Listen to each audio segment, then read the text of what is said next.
Orang tua tidak takut miskin saat memberi nafkah pada anaknya, saat membesarkan mereka. Tapi banyak anak sering takut kekurangan saat menanggung orang tuanya di masa tuanya. Lihat diri kita saat ini. Sehebat apapun, sukses pun setinggi langit, tapi tanpa doa restu orang tua yang membesarkan kita, maka tidak ada ketenangan, keberkahan dan kebahagiaan dalam hidup. Uang bisa dicari, ilmu bisa digali, jabatan bisa kita raih, tapi kesempatan untuk mengasihi orang tua takkan terulang kembali. Satu ibu bisa merawat 7 anaknya, tapi 7 orang anak belum tentu bisa membahagiakan 1 orang ibu. Satu ayah bisa menghidupi anaknya, tapi 7 orang anak belum tentu dapat menghidupi 1 orang ayah. Sesekali tengoklah orang tuamu. Tatap wajahnya ketika ia terlelap tidur. Lihat kerutan di wajahnya. Lihat rambutnya yang kini mulai memutih. Lihat badannya yang dulu tegap, kini mulai membungkuk. Semua telah berubah termakan waktu, tapi tidak dengan kasih sayangnya. Sudahkah kita membuat bahagia hari ini? Sudahkah kita membuatnya bangga hari ini? Sudahkah kita membuatnya tersenyum hari ini? Tidak akan ada jasa yang mampu kita balas. Tidak akan ada kebaikan yang mampu kita balas. Semua begitu banyak, begitu tulus. Hadiahkanlah kebahagiaan untuk kedua orang tua kamu. Atas segala pengorbanan dan kasih sayang yang telah mereka berikan. Perlakukanlah orang tuamu dengan penuh kasih sayang. Seperti kedua orang tuamu yang menyayangi dirimu.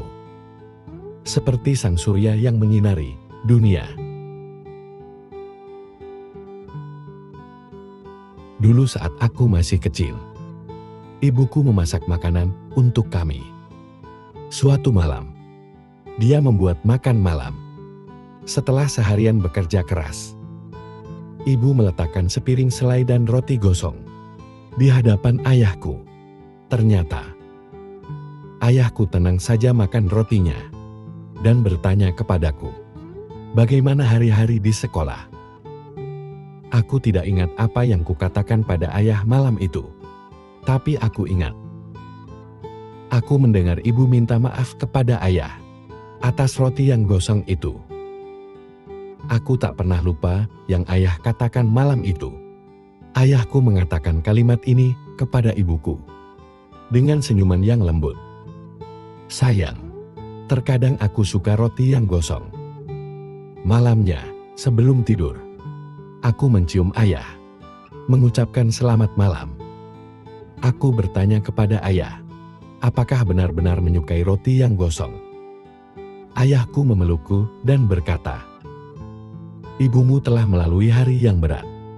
Bahkan sebelum ia tidur, ibumu telah memikirkan yang terbaik untuk kita. Ia bangun lebih pagi dari kita.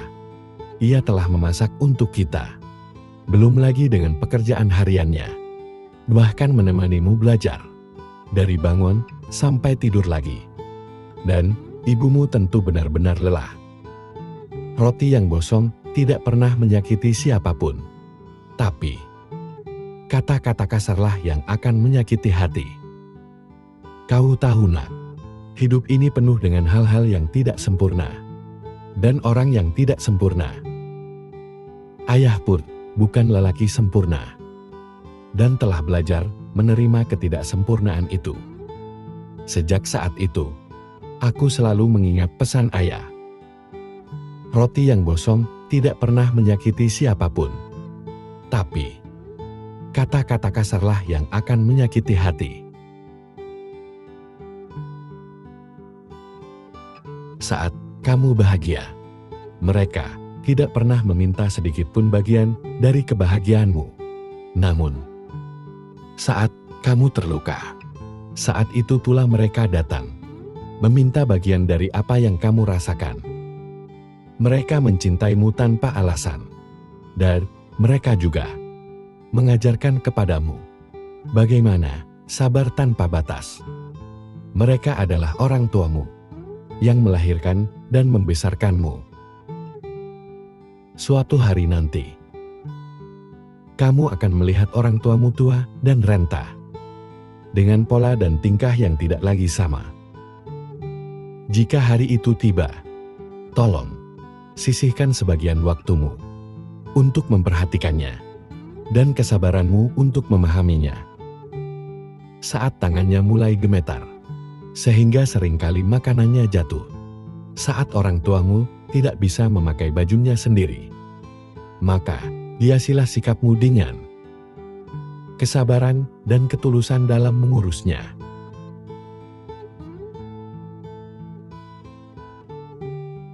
Terkadang kita terlalu sibuk dengan diri sendiri, tumbuh dewasa dan lupa bahwa orang tua kita beranjak semakin tua.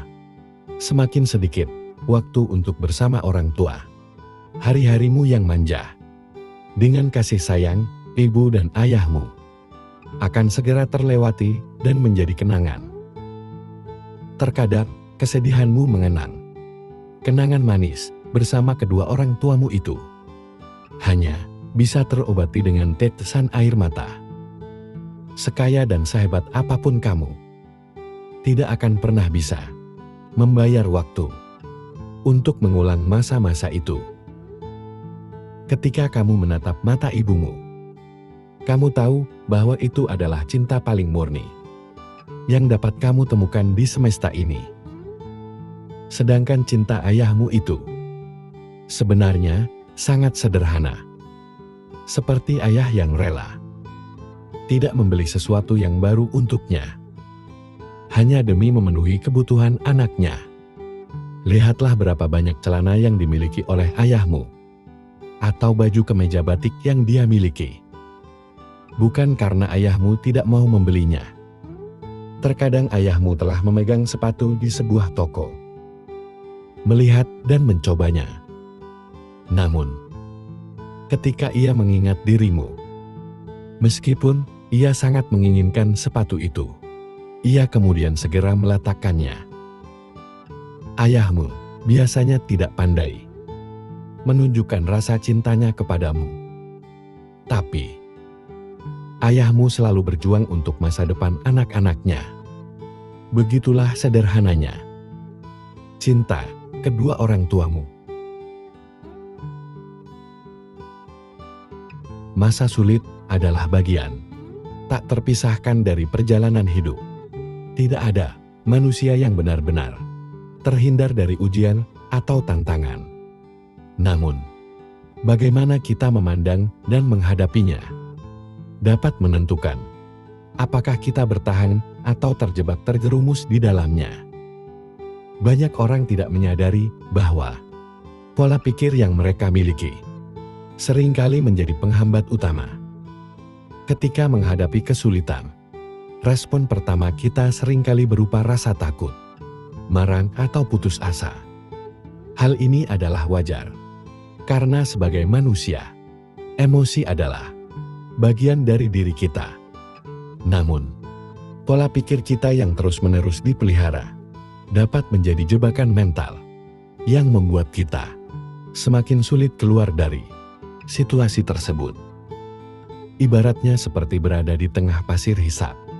Semakin kita panik dan bertindak salah, maka kita akan semakin tenggelam. Ketika hidup terasa berat, sangat mudah untuk terjebak dalam pola pikir seperti aku korban keadaan.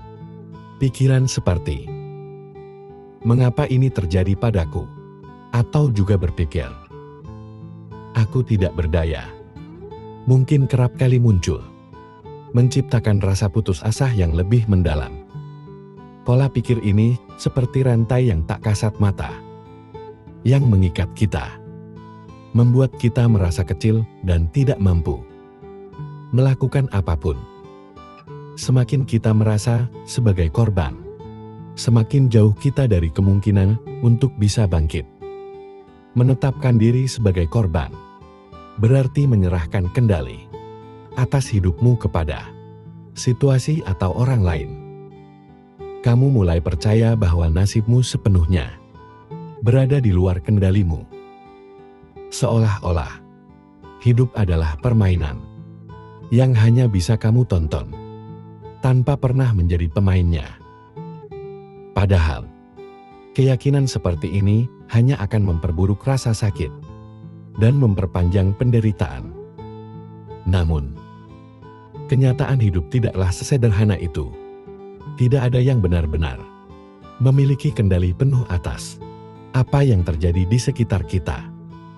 Kita tidak bisa memilih kapan badai datang, tetapi kita bisa memilih bagaimana menghadapi badai tersebut. Menerima keadaan bukan berarti menyerah, melainkan memahami bahwa tantangan adalah bagian dari perjalanan hidup, dan kamu selalu punya pilihan untuk melangkah maju.